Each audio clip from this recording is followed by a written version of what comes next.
जनवरी में केंद्रीय मंत्री अश्विनी वैष्णव ने एक बड़ी घोषणा कर सभी केंद्रीय कर्मचारियों को खुश कर दिया था। उन्होंने बताया कि केंद्रीय मंत्रिमंडल ने 8वें वेतन आयोग को मंजूरी दे दी है। इससे लगभग 50 लाख केंद्रीय कर्मचारियों और 65 लाख पेंशनर्स को फायदा होने की उम्मीद है। हालांकि इस घोषणा के 9 महीने बाद भी आयोग की आधिकारिक अधिसूचना, टर्म्स ऑफ रेफरेंस और आयोग के सदस्यों की नियुक्ति नहीं हो पाई है।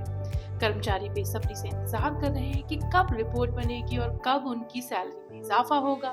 2028 तक आखिर इंतजार क्यों करना पड़ रहा है? अब तक आयोग के गठन के बाद रिपोर्ट बना करके सरकार के पास जमा कराने और मंजूरी मिलने में 2 से 3 साल का वक्त लग गया है, जो कि अभी 3 महीने के भीतर 2025 भी खत्म होने वाला है। ऐसे में संभावना जताई जा रही है कि 8वें वेतन आयोग की सिफारिशें 2028 तक ही पूरी लागू हो पाएंगी। वेतन आयोग की भूमिका क्या होती है? वेतन आयोग का गठन कर्मचारियों के वेतन, भत्ते, बोनस और अन्य आर्थिक लाभों की समीक्षा करने के लिए किया जाता है।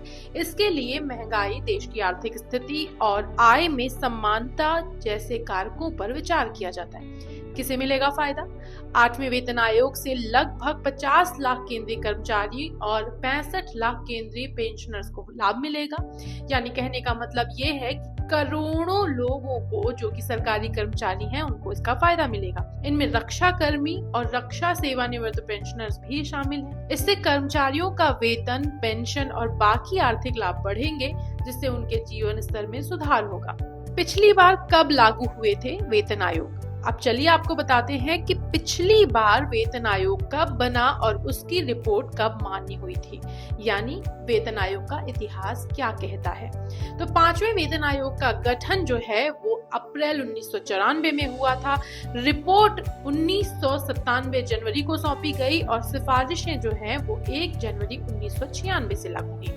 इसी तरह 6ठे वेतन आयोग का गठन अक्टूबर 2006 में हुआ। रिपोर्ट मार्च 2008 को सौंपी गई और सिफारिशें 1 जनवरी 2006 से लागू हुई। 7वां वेतन आयोग फरवरी 2014 में बना। नवंबर 2015 में इसकी रिपोर्ट सौंपी गई और इसकी सिफारिशें जनवरी 2016 से लागू हुई। 5वें वेतन आयोग ने वेतनमानों को सरल बनाया और महंगाई से राहत दी। 6ठे वेतन आयोग ने न्यूनतम वेतन 7,000 रुपए कर दिया, जो पहले से 4,450 रुपए ज्यादा था। 7वां वेतन आयोग भी समय पर रिपोर्ट बनाकर लागू किया गया। 8वें वेतन आयोग पर कर्मचारियों की नजर है, लेकिन आंकड़े बता रहे हैं कि अभी और इंतजार करना होगा।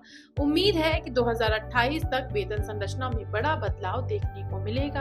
आपका इस रिपोर्ट के बारे में क्या कहना है? कमेंट करके बताएं। साथ ही हमारे चैनल को सब्सक्राइब करना ना भूलें।